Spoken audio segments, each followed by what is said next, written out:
The guy sitting next to her is my dad. The other blonde head is my sister-in-law. Okay. The girl directly behind her, that's my best friend, Destiny. Okay. One sitting next to her is my daughter, Natalie. Okay. Next to her is Cameron, my boyfriend. Okay.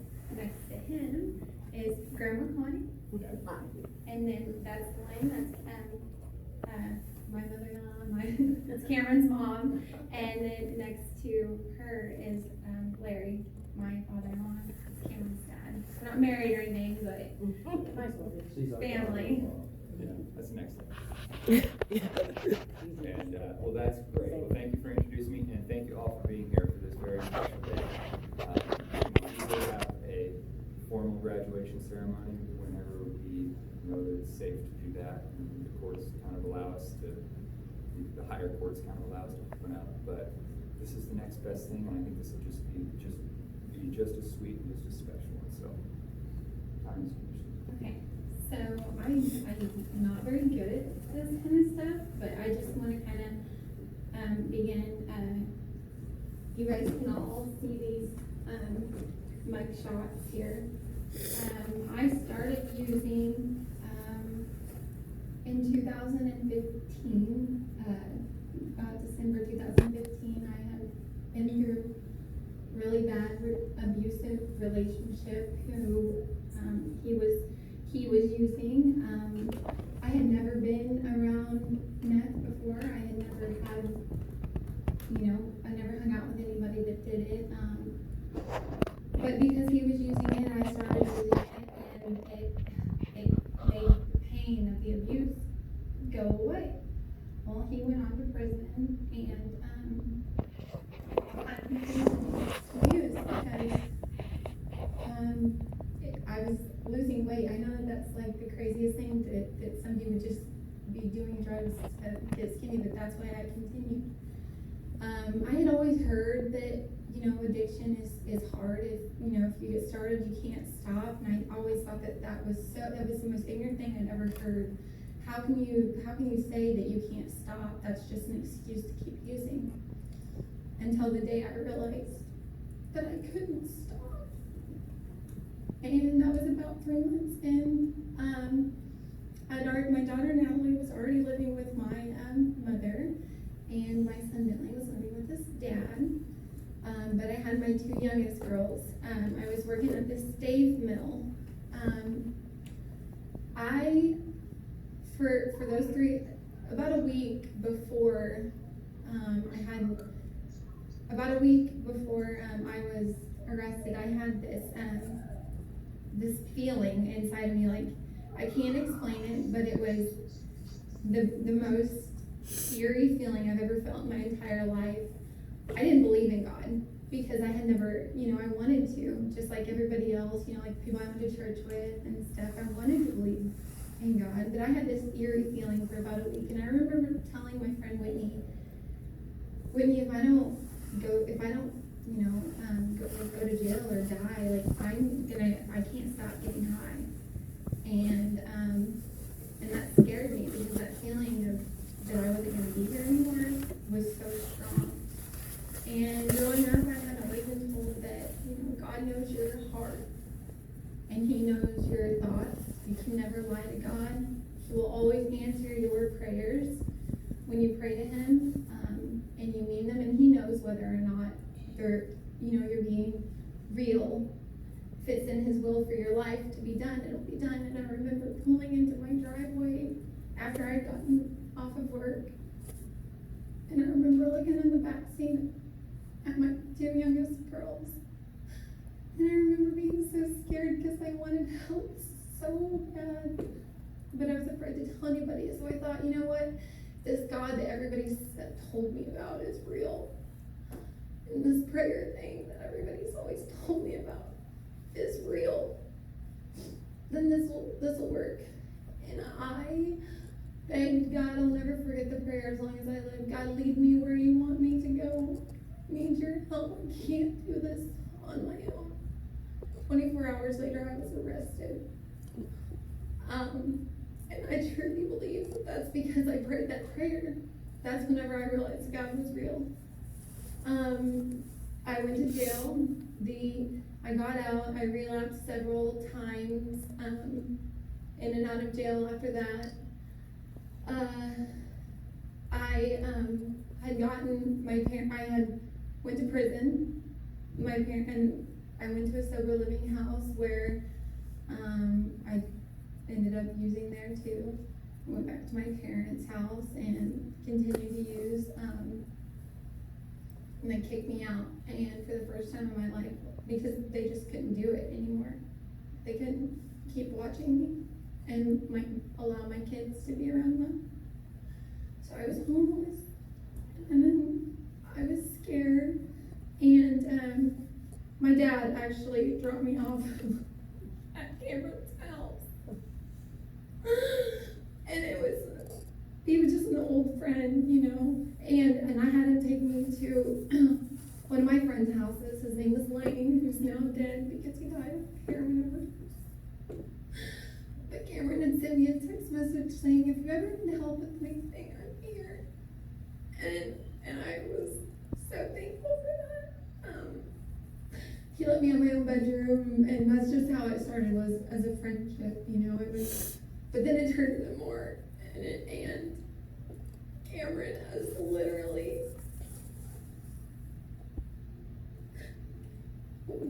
our relationship is by far perfect, but his is. But he has held my hand through this whole thing. He's rooted me on. He's pushed me as far as he could. Put me through cosmetology school. I have been sober for 536 days. And I never, ever thought that I could make it. I never thought, whenever they put me on drug court, I remember telling Jill, I remember begging Jill to reconsider, like, can I go back to court and just do my prison time? Because I can't. I didn't want to be sober. And I got pregnant with Remington, and you guys put me in jail. And I remember sitting in jail thinking, like, of all the things that I was missing out on. I've missed out on birthdays, I've missed out on holidays, I've missed out on my daughter growing up. I've missed out on a lot, and I didn't want to live that life anymore. So whenever I got out of jail, I stopped trying to play the system, and I let you guys work in my life, and I have never felt more.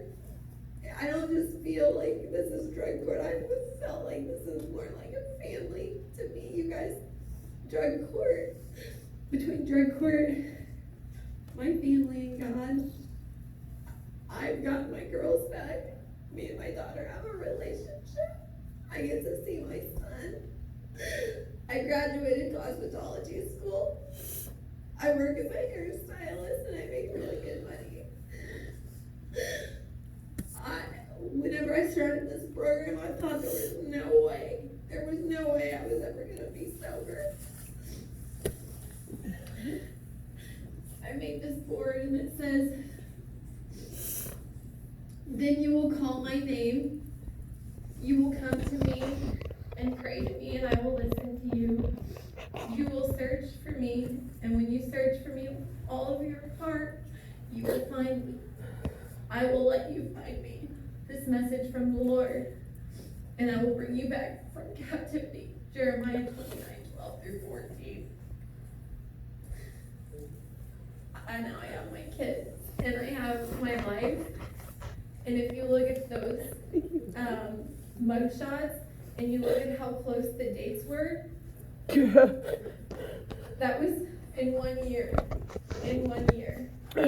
And now going through drug court, these are pictures since you guys have given me the support.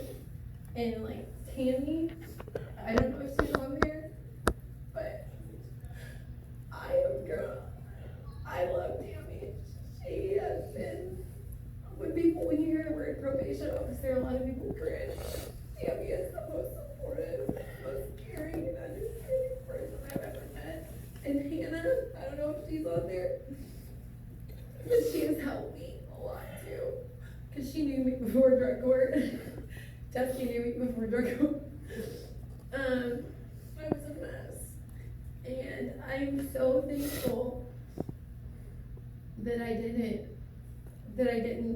stop, that I didn't stop wanting to get better. And I'm thankful for the support that I've gotten from you guys, because I have my family. So, yeah. We're gonna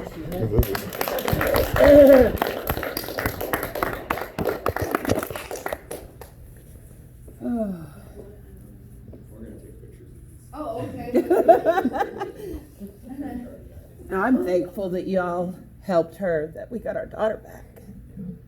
Gosh, it's supposed to make me cry. I'm sorry. You're coming into this program crying and you're leaving this program. But they're happy tears. Jeez, they are, and they're much different tears now. Oh, yeah.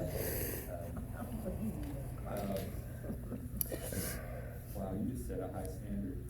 That was really good. That was really good. That was just really special. That was amazing.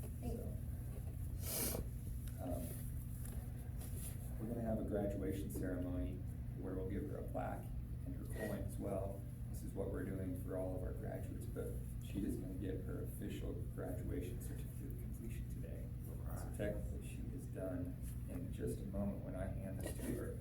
I'm not gonna do that until I get to just give you a couple last little thoughts to take with you, and then we'll see a lot of each other. You will be a mentor in this program. Okay. So, you understand that? Yes. That's my final order. You know, since you opened the door to the spiritual side of it, which I very much love, one of the things that always comes to mind is the 10 lepers that Jesus healed. And they went and they were so excited and they ran off. But remember, not all of them turned around and came back to say thank you. And don't be one of those. Yeah. You need to turn back around and get back to something that was good to you.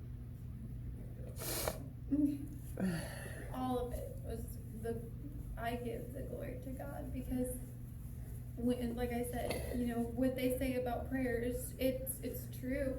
He knew my heart, he knew I was scared, and I knew that I had heard all these things about prayer, and I do remember saying, Lord, if you're really up there, will you please help me? And he did 24 hours later. That was his way of, we may not always like how he answers our prayers, because I definitely didn't want to go to jail, but it was what I needed at that time. And yes, I didn't stop being, but God carried me through the rest. And you know how many people I've got to tell about God, because I know he's real, just like me and you were talking, and this conversation's real. He's real, 100%. Beautiful. When you started this program, you probably thought that it was impossible. You stated that you thought you would. And you know, you're going to go through life, and you're still going to go through some hard times, aren't you? Mm-hmm. We all are. I think that you've heard me say this quote at least 2 or 3 times. I'm going to say it again, because it's a truth. It's not just a thought of Aaron. There is a natural truth to this. That which we persistently do becomes easier, not because the nature of the work changes, but because our ability, your ability to do the work increases. All of Emerson said that, and he didn't create that truth. He just put it in beautiful language that we could learn from it. So you persisted. You didn't give up. And what was once impossible, as you kept trying to do the impossible, because of your persistence in trying, all of a sudden the impossible became possible. And there became a new impossible, which was much harder than the old impossible. Now, as you continue on with the next step in your life, you need to keep trying towards that new impossible. Don't give up. Be persistent, like Ralph Waldo Emerson said. And then, as you hit that new impossible, that will now become possible, and there will be a new impossible, which will be much higher. And then you'll look back and say, oh my gosh, what was once impossible is now so easy. It's almost a given to do what was once impossible. That is because we're special creatures. we have our